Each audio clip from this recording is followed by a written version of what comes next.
How y'all doing? And we're back for another great episode of Culture or Clickbait. I'm your boy Dante. And I'm your girl Daysha. And you already know why we're here. We take the hottest topics in sports, music, and entertainment, and we decide if it's for the culture or simply but click.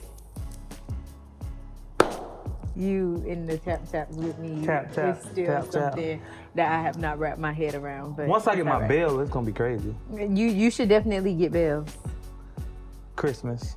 Oh, Christmas. It's perfect time for it. I like that. Wow. Speaking of holidays, it is holiday season and we just kicked off the ending of October with Halloween.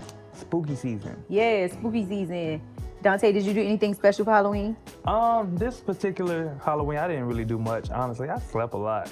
I had a busy week between class, work, and I didn't just have time to really go out and do anything. Yeah. But I binge watched a lot of my favorite Halloween specials like Hocus Pocus. That's always all good. All the Halloweens. Period, Hocus Pocus. Right. Hocus Pocus is like now a cultural thing for me. I have to watch it every year. Me too. If I don't watch it Hocus Pocus, it's not Halloween yet. Have you seen the second one? So I haven't seen the second one. You have to see the second one. It's actually really good. I'm actually afraid to watch the second one. Here's no, why. don't be. Because I don't want it to mess up what I already know about the franchise. Mm-hmm. Because if it's bad, then I'm going to be upset. No, it's not bad. And they tie in stuff from the original movie in the second movie as well. So and then the Sanderson sisters, they still doing what they doing. They did a great job at referencing the first movie and the second movie. I think you should watch it. Did they use the same characters? They did. Okay. This is them coming back in another year, so the Sanderson sisters are the same, but everybody else is different because it's a whole, 20 years later again? Yeah. The guy who was the cat still there? Nope. Oh, see, he's gone. No cat, yep. Ugh. He was gone at the end of the first movie. Look, you got us unpacking his Disney Channel movie. He got released from the cat. Right. So it fell into somebody else. No, once he got released from the cat, he was free to go move on to the afterlife. In the new one, and the cat was just a regular cat. Did they even foreshadow the cat? Nothing? They had a cat. They had a black cat in it. Yes. Okay. See, that's what I would want to see. Okay, yeah. So I think you should watch it. I'm gonna say watch it. So I didn't do nothing special like get up and get dressed or go out or anything like that for Halloween, but I did get the opportunity to help with a haunted house that was put together by the city of Atlanta at Pittman Park for the community, which was amazing. It was a whole bunch of kids. When I say a whole bunch of kids, it was probably like 200, 300 kids and parents collectively gathered at this park with a little bit of everything from trick-or-treating to food to truck-or-treat. They got to meet some of the fire rescue team and just do so many different things.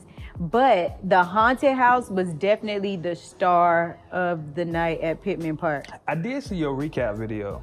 It was cute. It was so cute. I think y'all had a really good turnout. Yes, and this was organized by the HBUC, you guys. So that is amazing. Shout out to the team. Go team. Yes, shout out to Trav, shout out to Lauren, shout out to Reggie, and all of our volunteers that helped with the process, as well as shout out to Mr. Nicholas Clark for putting us on the job. So that was amazing. Speaking of haunted house, I actually did do that over Halloween. You did? So the night of your birthday, right before your party, I did go to a haunted house. It was in Hampton, Georgia somewhere.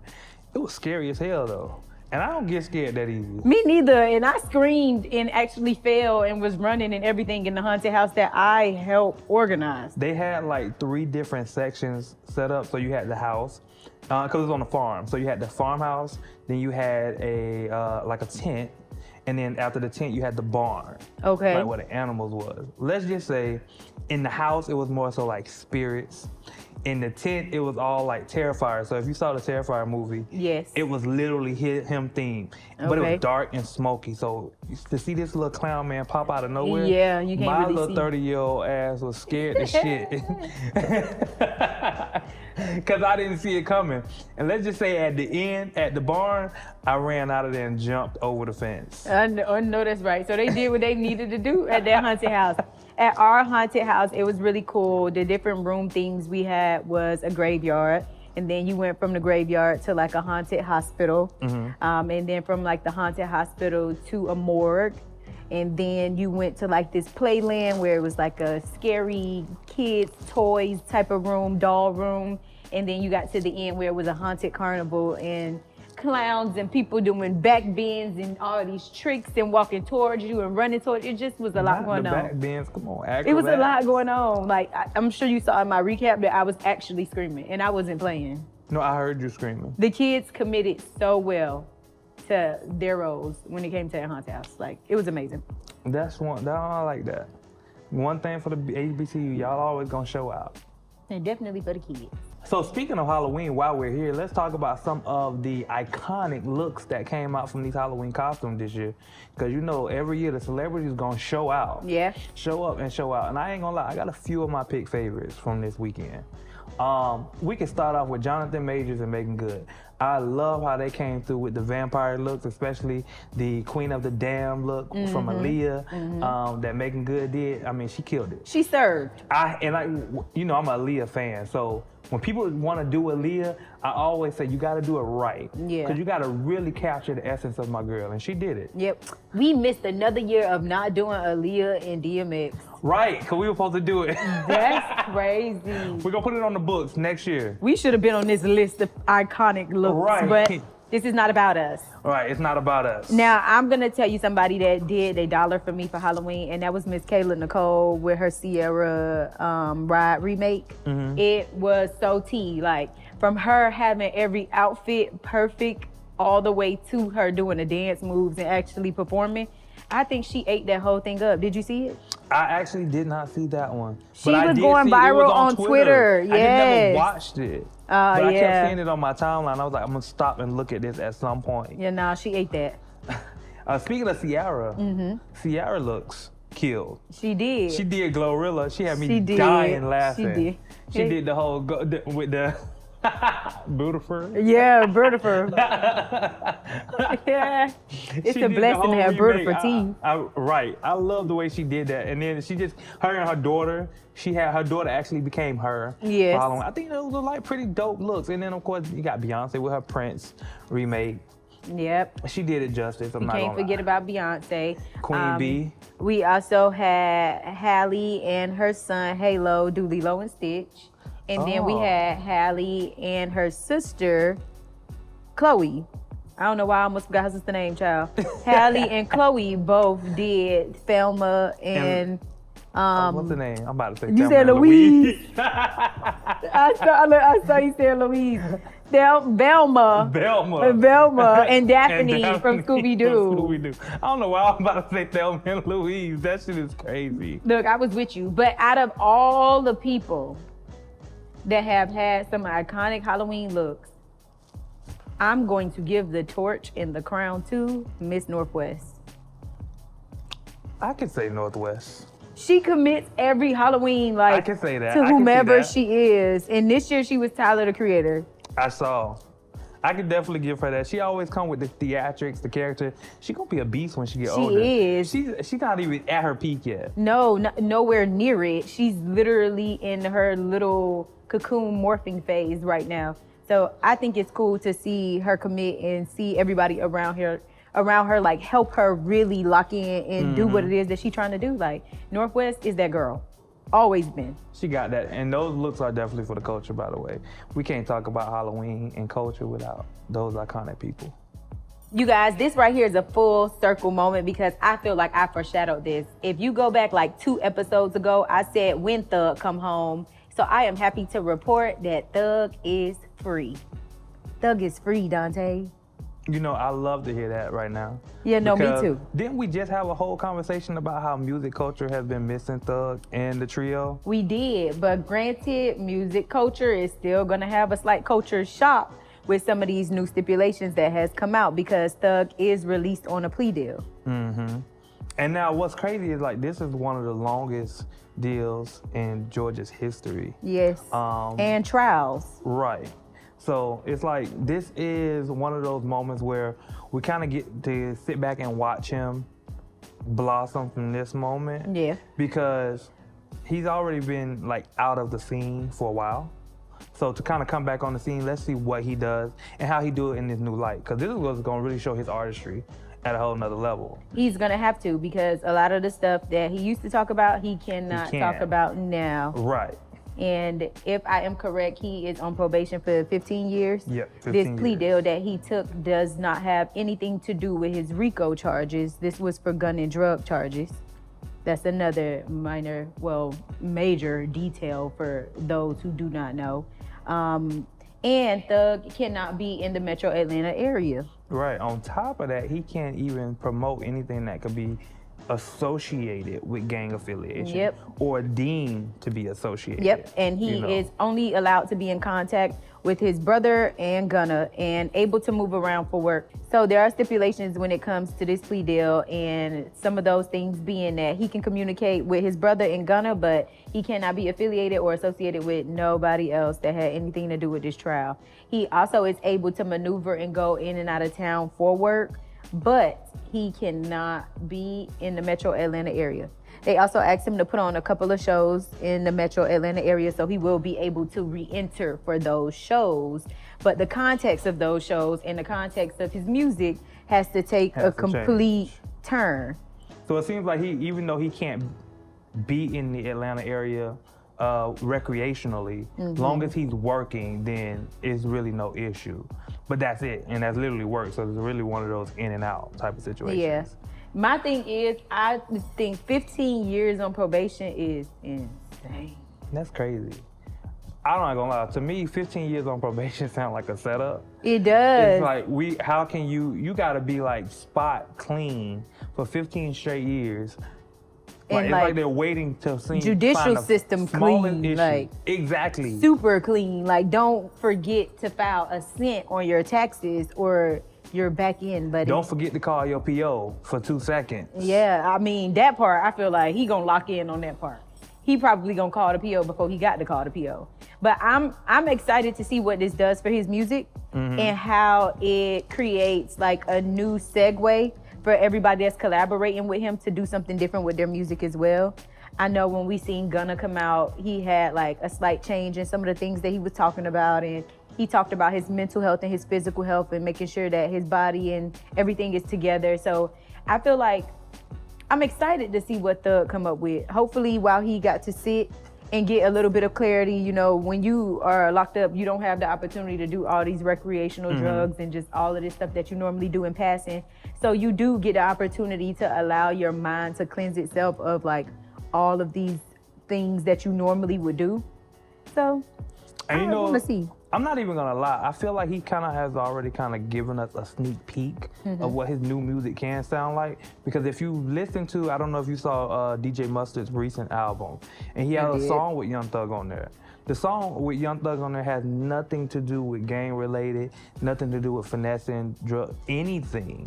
It's all about giving back to the community, giving back to his family, and like being a gift. Yeah. You know. So the song was still a bop. It was actually one of my favorite songs on DJ Mustard's album. So just hearing that song as a feature of Young Thug, and then just looking at how the trial is going, how it's ended, and what's about to come, I feel like that was a good moment for us to see exactly what type of music he could be bringing us going forward. Now, is this overall, in your opinion, for the culture? I think this is definitely for the culture. Okay. Him being home is definitely for the culture. Us knowing about his status when it comes to where he can do musically now is for the culture, because once again, it just, how we talked about a new era. Yeah. This is us to see a new era of Thug that we probably didn't even notice we would see. Right. And even speaking of Thug, just to kind of go back a little bit to the conversation about what's missing, we saw that Drake and Future actually made up. They made amends. Apparently they got on the call, talked about whatever. Now this call was also done without Metro. And they came to a consensus, and now they're good. So I feel like culturally in music, we could definitely see some things happening in this next year that I'm actually excited for. Yeah, this is definitely for the culture for me as well. I'm just excited to see how Thug spearheading happen to have a whole new context. The music is gonna push everybody around him to do the same thing. And I just want to say, I feel like the people are hearing me, Dante. They're hearing me. They're hearing me. You speaking it into the existence. I'm telling you, I am manifesting for the folks. What you put out there in the world definitely comes back to you. Listen, because Future did what I said he needed to do. Thug home, like I said that he was gonna be. Like. Now, You say you excited, but ain't nobody as excited as Mariah the Scientist. For somebody to cancel their tour midway through the tour to leave and say, I'm gonna call my fans on FaceTime, that's crazy. It is, but we all know Mariah the Scientist to be very my man. I expected nothing less of her, and I'm not gonna hold you. I probably would have canceled that first show too. I would have had to find somebody to fill in for me, like somebody that I know for a fact everybody wants to see. I don't think that I would have wanted to leave either. Just think about how much in love Mariah has given us about Jeffrey. We can't even call him Thug. We got to call him Jeffrey when we talking about Mariah.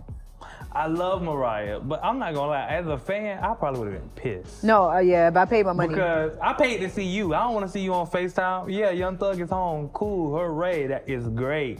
But girl, get your ass on stage. Yeah, yeah. I feel it. That's why I said I kind of get it from like the girl standpoint of my man. But at the same time, obligation was made. People spent their hard-earned money. I ain't spend money to see you on FaceTime. And let's be clear, you don't got... I could have watched you online for that. I could have watched the recap of your video on YouTube. For sure. And then I just feel like at the same time, right? I don't mean this being shady. This is Mariah the Scientist. She probably have like some breaks in between her shows. You know what I'm saying? When I say breaks, like it's not like she got the next 10 days back to back. She got shows. So she would have been able to have a moment to break off and fly back to wherever, you know what I'm saying, to go see him. So Mariah should have definitely showed up for the people, but this was a cute little moment to me because, again, what did we expect? I'm not mad at her, and the only reason I ain't mad because I ain't bought no ticket. So I ain't got no reason to be mad. But she didn't get me. Right, you ain't get me. But hey, I'm glad to see Mariah, you finally happy. Your man home. Y'all get to do all the little nasty stuff you've been talking about you wanting to do for the longest. Go ahead and get it out the way. You know. And I'm gonna say this Mariah thing right here is just pure clickbait, cause y'all knew that girl was really on stage singing her heart out cause her man needed something on his books. But now that her man is back home, Mariah is probably gonna not bring nothing to the table but an iPhone at this point. Don't be surprised if the tour get canceled. The whole thing. Work over. While we're talking about monumental moments in music and hip hop, we cannot forget to talk about the fact that Hot Boys just had their 25th year reunion this past weekend. And from what I'm hearing, because I didn't go to the concert, but from what I'm hearing, Lil Wayne actually showed out. So even down to some of the people that performed, you got Hot Boys, you got Turk, you got all the guys, shit, for real. Yeah, you got big timers. You can't forget about them. You can't forget about Juvenile. Juvie. Can't forget about BG. Yes, like the Hot Boys is really out. The Hot Boys was on it. And not to even mention, the mayor actually gave Lil Wayne a key to the city. She did. She gave him a key to the city and gave him a nice speech, heartfelt, and Wayne was very emotional while she was giving the speech. And it honestly made my little heart light up because just on some Libra vibes type stuff, like I know that he probably felt so full and felt like appreciated in that exact moment and felt like everybody has seen his work that he's done and the legacy that he's laid down in his music. So that was cute. But then we also had Master P come out and say that Wayne will get the first star on the Walk of Fame in New Orleans that they're creating on Canal Street. So that's also very like major as well. And isn't Master P now the ambassador of entertainment for He is, I believe. He is. Yeah. Oh yes, he is. Yeah, so even that's big for Master P as well. Shout out to him. And Daysha, on top of that, we can't forget to mention Lil Wayne getting his own day in New Orleans as well. You know, so this was a weekend of really big cultural monumental moments for the Hot Boys, I ain't gonna lie. Yeah, it was. For the Hot Boys, Birdman, everybody, the whole New Orleans in general. Like, I'm sure the aunties was out there backing that ass up so hard, and the unks was on all type of oil and yak, baby, all weekend long. It just gives very black and cultural. Now, although this is for the culture, I cannot, and y'all don't kill me in social media world, but I cannot go on by not saying So I watch Twitter, right? And Twitter be having a lot of different conversations. Basically, they said we see why Lil Wayne ain't performing at the Super Bowl. They so messy. Was that like cause he didn't perform well? Or so the camaraderie was there, yes. The excitement for him to be on stage was there, yes. But when we talk about him as a performer, is what lacked. So the professionalism, you know, his sound, things like his stage presence, that lacked.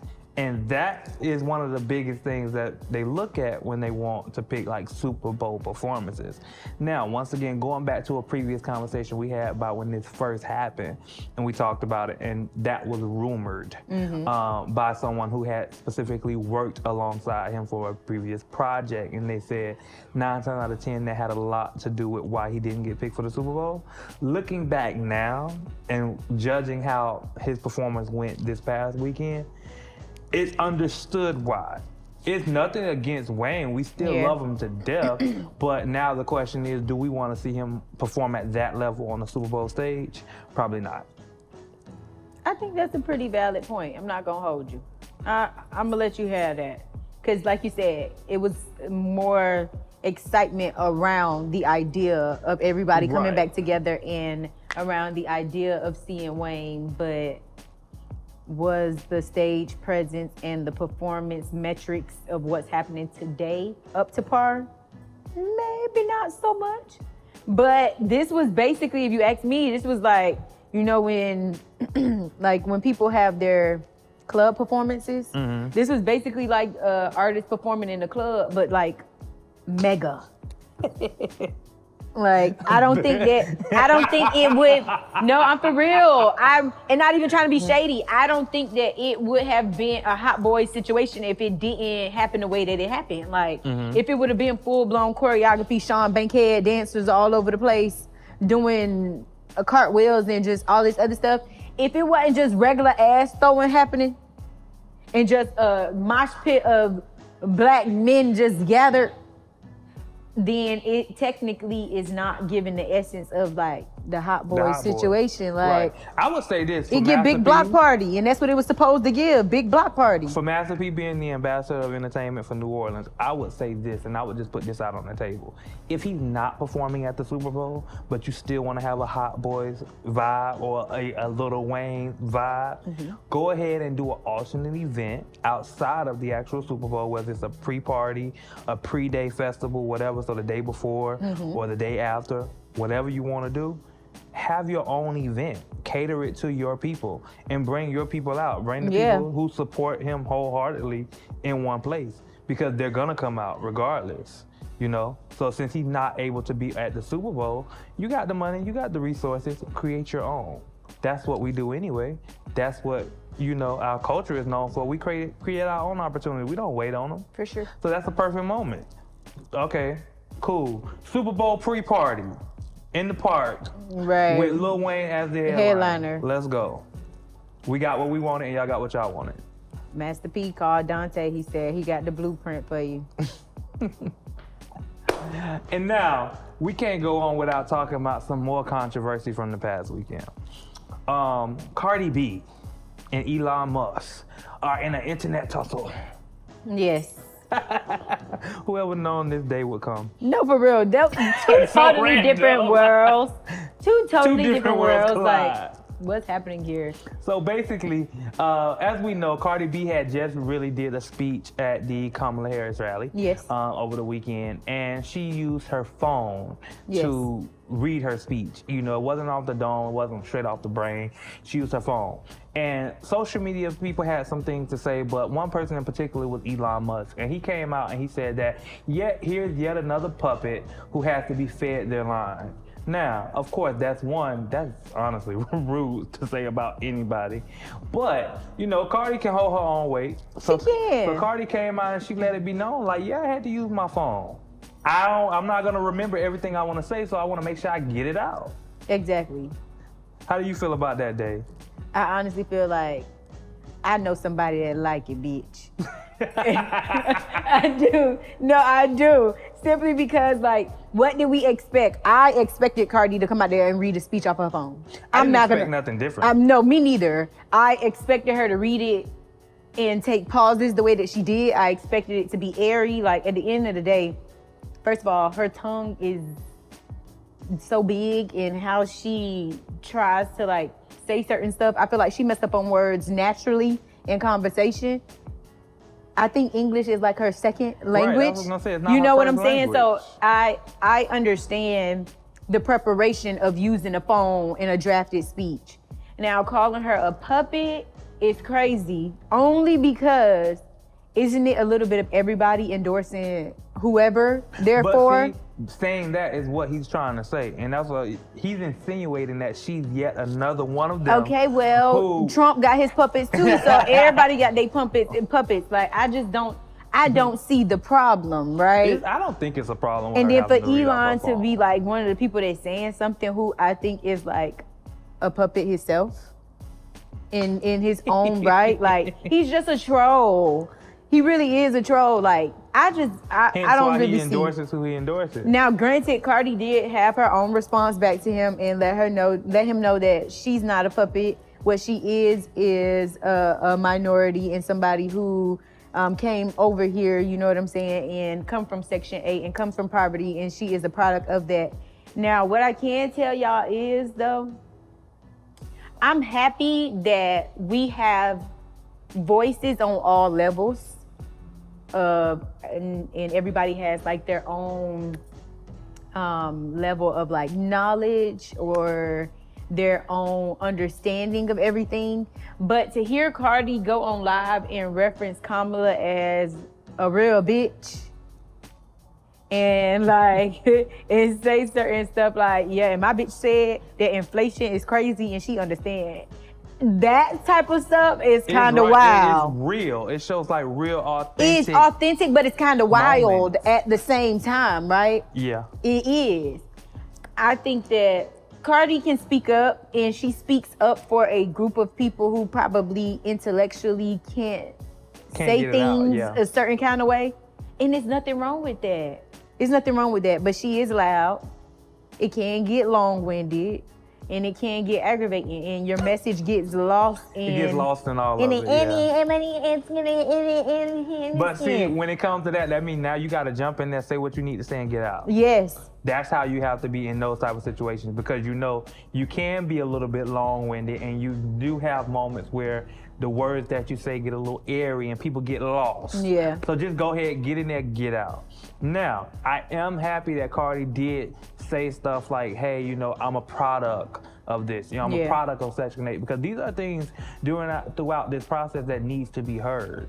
Because once again, whether you're voting for yourself or your family, understanding that you might be in a good place, but think about the rest of your family. Right. And so in this voting election, you got to understand that maybe if it's not for me, I need to make sure my family is good. Yeah. I need to make sure they are set up for success as well, because I already got mine, but they might not be as fortunate, you know?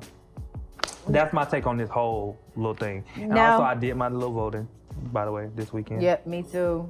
Hold up now. Now, what I can say in reference to this whole situation is it's pure clickbait. I'm not gonna lie. Anything involving, Lord, today, my mouth. Now, I'm gonna say this right here is pure clickbait. I feel like a lot of the things around Elon Musk is usually clickbait and very trolly. Now, he does some great things, do not get me wrong. I think that he's a pretty good businessman. I mean, I guess we could say great at this point because of his status. Can't knock him of that, but nah, he's a troll. For me, it's another reminder that some people, I just like them when they're mute. I don't want to hear your thoughts, honestly. Definitely when they just stay quiet. Just very ghetto. And I've been realizing that about a lot of people these days, especially the ones that are at, like, higher status that I at one point maybe looked it up to. Yeah. I just want y'all to stay quiet. Yeah, and we just have to remember that just because you're a celebrity doesn't mean that you are, like, together. That you have a certain level of intellect does not mean that you have a certain level of knowledge. It's still you might just ghetto. have a decent amount of talent. Or resources. Yeah, about who you know, not what you know. But still very ghetto. Very. Because Elon he's straight out the hood. Yes, crazy. Now, before we wrap up this episode, we have to talk about voting. Now, early voting has ended, and we are into the thick of it, and it's officially the time to vote. We are definitely in the thick of it. It's a crucial time. This is time where now we have to buckle down and vote. Go out and vote. I did my voting this weekend, yes. by the way. I was an early voter. I made my way up and through and got up out before it got too crazy. But on November 5th, make sure you guys get to the polls. Get to the polls. Again, me and Dante have been telling y'all this whole election season, we do not want to hear nothing about, oh, my vote don't matter. They not going to do nothing anyway. It's a lose-lose. No, it's not. What's a lose-lose is you not doing nothing at all but complaining. So again, please get to the polls, find your respective voting locations, and cast that vote. And I'm gonna tell you this, if you don't vote, don't complain to me about nothing this year. I don't wanna hear you complain about the cost of living. For the next I don't four. wanna hear you complain about how much it costs to buy food at Publix. Don't tell me nothing, cause you ain't even get up and vote. So your vote could have mattered and now it don't matter. So you gotta be mute for the next 4 years and deal with whatever repercussions come. It is your civic duty to vote, like. And please understand that this information is public. So it might not be public who you vote for, but you do have, just like a credit score, you have a voting score. We can see that your ass ain't out there voting. And I'm not gonna lie, if them phone calls, text messages, voicemails, emails, and everything in between ain't enough to make you wanna get up and go vote, then baby, the problem is bigger than us. And you wonder why they're gonna take it away. Y'all, do y'all part, okay? That's it, that's all. We over it. And this was another great episode of Culture of Clickbait. I'm your boy Dante. And I'm your girl, Daysha E. And you know what we do. We take all of the hottest topics in sports, music, and entertainment, and we decide if it's for the culture. Or simply for clicks. We out. Y'all see us next week. What my boy say? Clark, Dad.